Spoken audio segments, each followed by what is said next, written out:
Hello.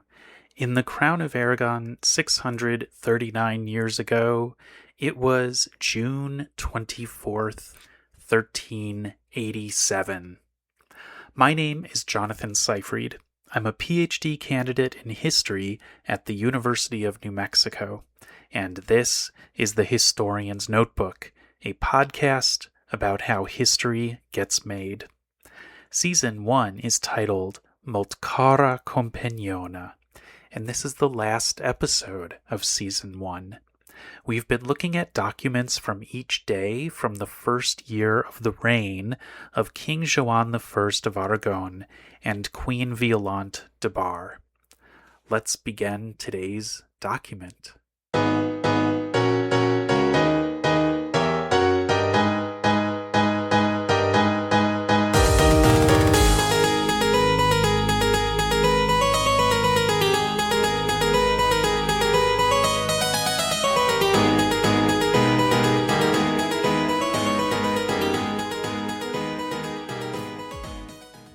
It's June 24th. Not exactly halfway through the year, if you are counting the year from January 1st. But remember, our first episode was on December 25th, because in this time and place, everybody started the new year on December 25th. So New Year's Eve is also Christmas Eve. And halfway through the 365-day year is, 182.5. So I had to make a decision. Was I going to end on day 182 or end on day 183? I couldn't really find an interesting document for day 183 for June 25th, so that's what made me decide to end on day 182, which is June 24th. And here we are. It's been a 6-month journey. At the outset, I was thinking, I'll do a whole year. But as the time went on, I started to feel like I had reached a bit of saturation when it came to the content for my research question. That certainly I would find more and more information maybe I could even do a document a day for the entire reign from 1387 to 1396 and just make this a multi-year project. Why cut it off at just 1 year? Well, here's the situation.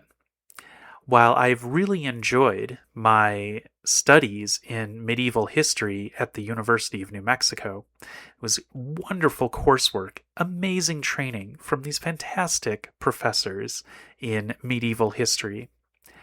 I have interests beyond the medieval era.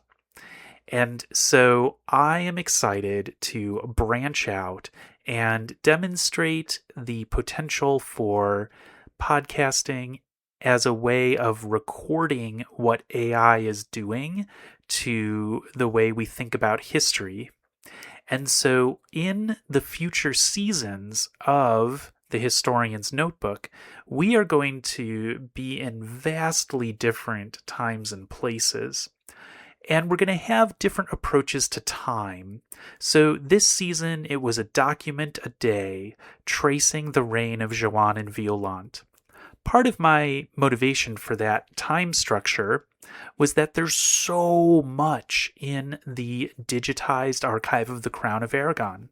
This was one of the things that absolutely astonished me when I started my graduate work in medieval history at the University of New Mexico. I found out that there was just this amazing project undertaken by the Spanish government to digitize thousands of pages from the Middle Ages and also other eras too. So that on Pares, you've got probably over 2 million digitized images now from all parts of Iberian history, and then also documents that relate to, in the next big era of history, the early modern era, Spain was documenting a lot of what was happening as it undertook its empire-building project worldwide. So Pares is this amazing resource, and I thought that if I could demonstrate in the podcast just the abundance of the documentation, that would be really neat, because I'm a big archive nerd. Now, as the project went on, from the initial weeks into the early months of 2026, I discovered that the AI chatbots, the large language models, they were becoming more and more useful. And so I had this arc in terms of my use of artificial intelligence products. And I started to talk about a lot of the techniques as well as the ethics of using AI for history. This is something that I am very inspired to keep doing. And it's something that I had as a possibility in mind at the beginning of this podcast project, but it wasn't really going to be the center of my attention at the very start. But it turned into being very much a center of my attention, to the point where this is so engaging, this question of what might AI and large language models do to the construction of history and the way that people consume history. It's so interesting to me that this is actually going to be the focus of my dissertation. So I'm eager to explore how the challenges of different historical topics in different time periods might bring out some other aspects of the way that large language models will intervene in the expectations that we have for what history is. So that's a little bit of a big background about the project here. And I say all that in order to help everybody who is excited about having a full year of Joanne and Violant kind of understand that this project was a way of exploring technology and exploring how history gets made, and not so much about really coming to even more evidence and building more of a hypothesis about the research question I had regarding Joanne and Violant. I still think that question is super interesting. And if you've been listening to a lot of episodes from season 1, and you've been loving the work that I've been demonstrating with these digitized archival documents, and you're interested in really trying to get deeper into what was happening on a day-to-day basis with the reign of Joanne and Violant, I encourage you to just follow the examples that I set out. And maybe if you're listening to this a couple years down the road, there'll already be a process established for doing full text searching of these documents. And you'll be able to generate or already access a gigantic transcribed corpus for just thousands and thousands of pages, including the ones that we've been talking about. So I hope that one day somebody engages with season 1 and decides to spend a few years digging further in to the questions that I've been raising this whole time. That would be really wonderful. And if you're thinking about that and listening to this right now, please feel free to email me. There's a little contact form on the website. On the nav bar of the website, you can click contact. Reach out. I'd be happy to talk with you about my experience with this and to give you any advice that I can for how you might do something similar to what I've been doing with these documents. Season 2 is going to be about something way different. There's a particular archive near me, relatively speaking, in New Mexico. And that archive is one that, well, really kind of doesn't follow professional archival practices all that much. It calls itself a research center, not an archive, but it's basically a collection of documents, but they don't have any librarians or archivists. This particular, I'll call it an archive, is at the International UFO Museum and Research Center in Roswell, New Mexico. I first visited that museum a while ago, maybe like almost 10 years ago. And it's always stuck with me as a really interesting place because it's making a historical argument. It's making the argument that aliens visited Roswell, New Mexico in 1947. There's actually a timeline and there's days, there's exhibits with kind of big placards for each day in July, I think from like July 7th to July 14th or something like that. It's making a historical argument. But it's one that's really not recognized as valid by scholars and by the mainstream. So I thought this would be a really interesting example to work with. And when I got into the archive, I realized that it actually isn't about Roswell all that much, the documents they have there. So that's a little teaser for season 2. But I'll do a trailer sometime in probably the next 4 or 5 weeks. And then season 2 will come out definitely by the end of 2026. All right, let's turn to our very last document that we'll be looking at for season 1.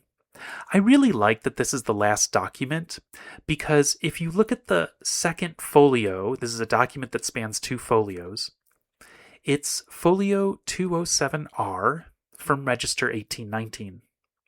And that folio has a very different kind of layout than what we're used to in the podcast. I've seen this layout before. It's not uncommon, but it's definitely not the, oh gosh, what do I want to say here? It's maybe like 5% of the documents have a layout like this, where instead of the usual probata, and you'll notice at the lower right corner of folio 207R, there is a probata. But in addition to that, there's these spaces on the page. And the spaces are after and surrounding the word signum. Notice that right it's on the left side of the page in the middle, signum. And then the other space, SIG, for signum, it's the signature. So the people who put their signatures on this document, they had the option in the archival register to also write their signature if they wanted it to be there in the archival copy. And that's why there's this space. And only sometimes, I would say probably way less than half the time, they actually put their signature there. And the reason why the space looks like kind of a square shape is because their signature wasn't just their name.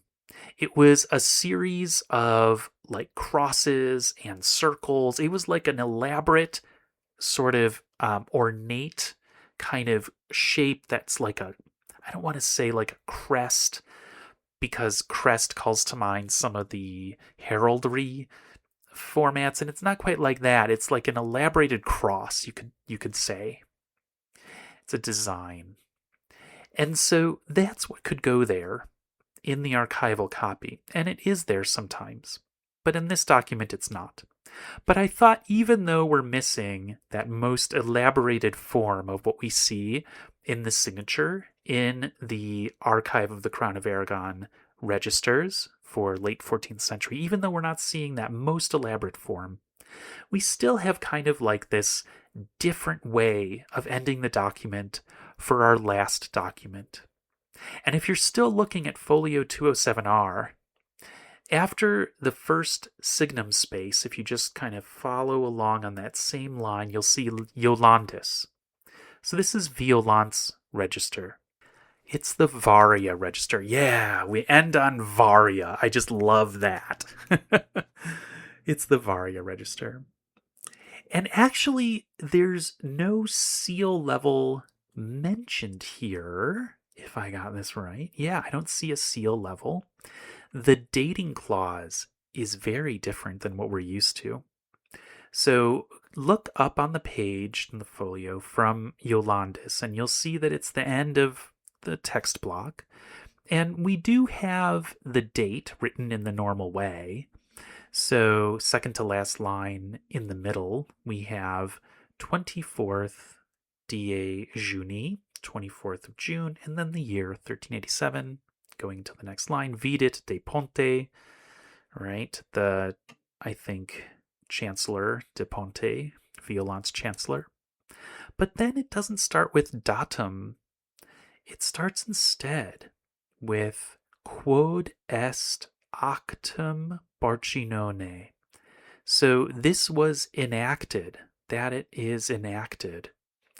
And then after that, after Barcinone, we've got a more specific location. Where in Barcelona? In Camera Superiori Palacii Majoris Regnii Dicte Civitatis. Or maybe that's Dictem Civitatis, of the same city. All right, what does that mean? Camera Superiori, the large room. Palacii Majoris, the major palace, the large palace. Regni, of the large royal palace of the same city. So this is specific to the room. And when I was looking at the AI output, I noticed that in the original OpenClaw pipeline output, Claude had said that this was indicating that everybody was present.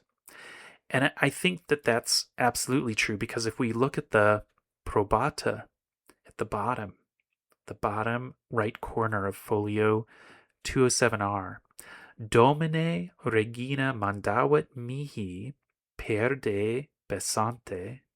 So that first line of the probata, it's the usual formulation.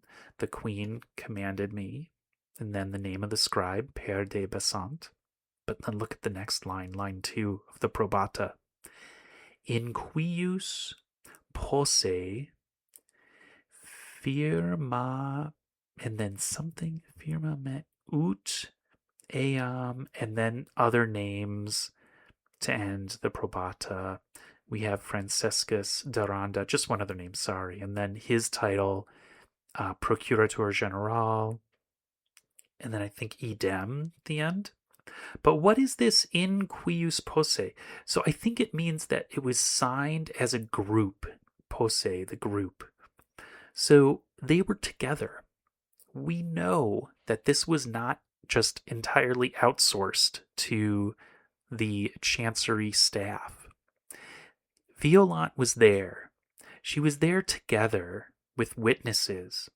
And notice how the big letter T in between the signums further on the folio, in the middle of the folio there, or I should say like 75% down the page, testes sunt, witnesses are.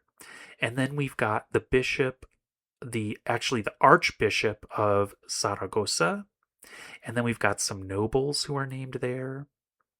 And then we also have, I should mention that Per de Besant is in the probata, but he's also the signer of the document. The other signum is Per de Besant. So it was a big deal. Everybody gathered. We know Violant was there. We know that she, on the original document, not this copy that we're looking at now, but the outgoing document, she wrote her symbol, her very elaborated symbol. And I think I'm gonna find a picture of this from another document, and I'm gonna put that on the show notes page so you can see what I'm talking about. The kind of elaborate cross that was made. Each monarch had a different one. She wrote that. She drew that. So this document is a big deal. It's not like at the level of some grand international peace treaty, but it is important. The document itself, I wasn't quite sure of. I will say that the OpenClaw output for this was way better than I expected. Because remember, Register 1819 was the first one that I put through the OpenClaw pipeline.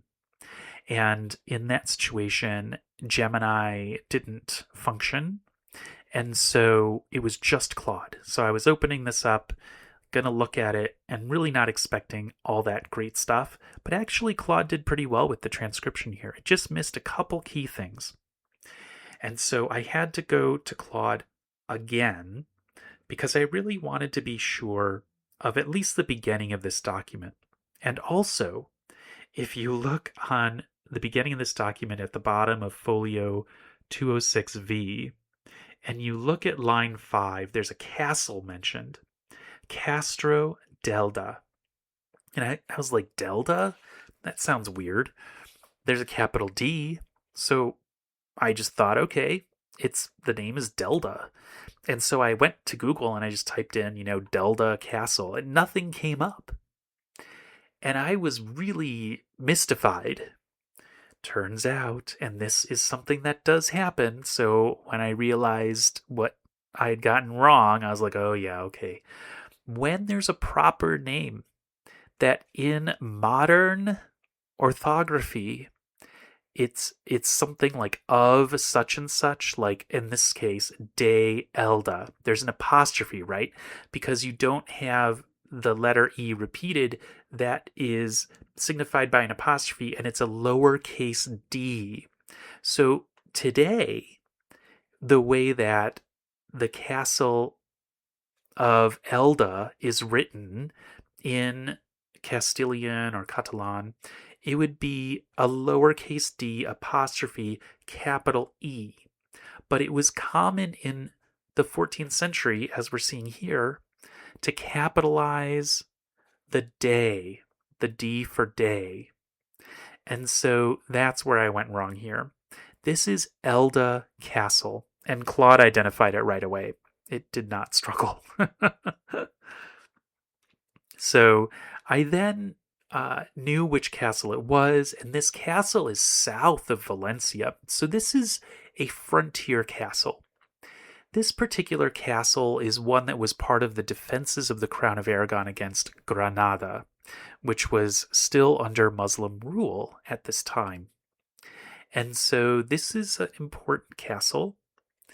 And what is happening in this document is that somebody who's named at the end of the first line into the second line, Jacobus Scribe Milite, so there's a knight named Jacme Escrivia. And that last name, that surname is always confusing because it makes me think that it's the scribe. But it's not, it's the surname. Jacobus Scribia, or Scribe in Latin, I guess. That knight, he's a milite, he's a knight. He's being commissioned as the commander of this fortress, and that's why it's a big deal. So the term for the commander is there in line 5, right after the name of the castle. And does it appear earlier in the document? I'm actually not sure if it does. So Castro Delda Quius Alcaidam in Latin, with a Latin ending, but it's an Arabic word. So Al-Qaeda is the name for the commander at this time, it had become a Catalan Castilian term for commander because it derives from the Arabic term qaid for the word commander. So some of you who are familiar with documents from the time of Spanish colonization in the Americas and elsewhere, you might have come across the term alcaide for the name of an official during the time of Spanish colonization of, say, Mexico or what is today the southwest of the United States. And that term derives from this same source, is Arabic word, qaid. So super interesting that the title of this position, of this job, is a word derived from Arabic, but has been in use in the, I guess you could say, Christian-controlled areas of Iberia for many, many, many years at this point. I'm not even sure that anybody contemporaneous to this document in 1387 would have given it another thought. It's just another word for commander. Maybe they did, though. Maybe because this is for a post, but actually, wait a second. There's an article that was helpful in understanding this role of the alcaide, and that article was actually about the castle commanders in the province of Aragon. So this word was being used in very different regions of Iberia. So maybe it would have just felt normal and like any other term for various levels of officials, like Baiulo for bailiff, or just, I don't know, your set of names of officials. It's an interesting question to think about, whether the people who were using that term at this time gave any kind of, like, had the awareness of the Arabic lineage. I mean, I'm sure they noticed Arabic lineage words, because they're just this different set of words, and they start with AL usually. But yeah, it's really interesting. This is actually getting into a question of how people at the time thought about the legacy of Muslim rule. And that's a super interesting question. Super interesting. But it's getting into a bit of digression territory for our analysis of this document. So what's happening here is simply that somebody is being appointed to be the commander of an important fortress. And that is why this document is getting a higher level of signature than someone who's being appointed to a position that's of way less importance, where in that situation it's almost like the chancellor signs off on it, and like these people can get appointed to be notaries or something like that without even the monarch being very aware of who they are. But not in this case. In this case, we know that Violant was aware of this. She signed it. There were witnesses. The signing took place in the great room of the royal palace in Barcelona. And I think that is a good place to end for the very last episode of Season 1, Molt Cara Companiona. But before we wrap it up, I just want to talk about the title of the season, Molt Cara Companiona. I kind of thought at the beginning that I would encounter a lot of documents that would reveal more about the feelings that Joanne and Violant had for each other. But because they weren't writing to each other at this time, because they were co-located, they were in the same place. And that's the case for most of the year, all the way until October. Actually, sorry, end of September, I think, is when Violant goes on her pilgrimage to Montserrat. So I didn't see that. And so I thought I would be getting a little bit more Molt Cara Companiona happening. And it didn't. But I think that's actually, in another view, good. Because so much of what we know about medieval marriage, about the ways that people interacted with each other on an intimate level, so much of what we know is guesswork, because no one kept a diary. It wasn't a thing in the Middle Ages. People didn't reveal their feelings directly into writing. Certainly there were works of literature and exceptions to that general rule, like some medievalists out there might immediately think of Abelard and Heloise as an example. But really, it was rare. And so a lot of what we try to find out and learn and understand about that level of intimate interaction has to be done through inference. And so the fact that we hardly ever saw molt cara compagnona, that phrase in writing, or the version that Violant used for Joan, molt car signor, or molt car marit. The fact that we don't see those actually written out all that much, I think that's actually quite a representative state of affairs for trying to understand what was going on between two people at an intimate level during the Middle Ages, because historians are limited by the sources. And so we make guesses, we state possibilities, we say, yes, there's evidence for this, but there's also evidence for the other scenario, the opposite scenario. And we lay it out and then present at the end our best guess and say the preponderance of evidence would lead me to argue this, but we can't be sure. And that right there is an encapsulation of the method. And that's what I've been trying to bring out in each and every episode, that we're always encountering more questions, right? The motto is dissatisfaction guaranteed. We can never know for sure.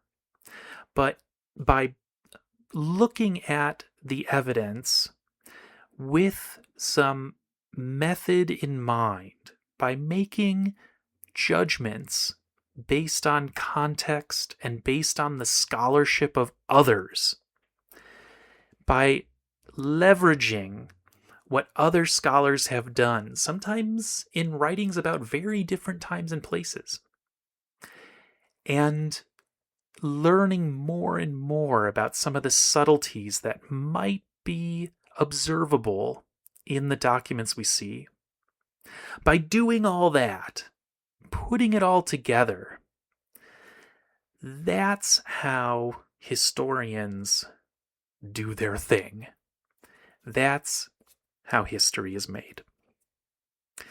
Thanks for listening to this last episode of Season 1 of The Historian's Notebook, Molt cara compagnona. And if you are leaving with more questions than you arrived with, I have indeed done my job. And in Season 2, there will be more dissatisfaction, because there will be more questions. They'll be very different questions, that's for sure.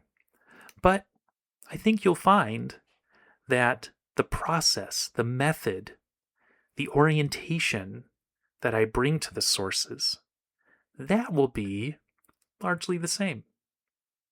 Thanks so much for listening, and please do contact me if you are curious about anything that's come up during this Season 1 of The Historian's Notebook. I'll see you for the trailer for Season 2, and I'll see you. I'll be talking to you. I don't know if I'll see you, but I'll be talking to you when we get to the release date for Episode 1 of Season 2. In the meantime, take care.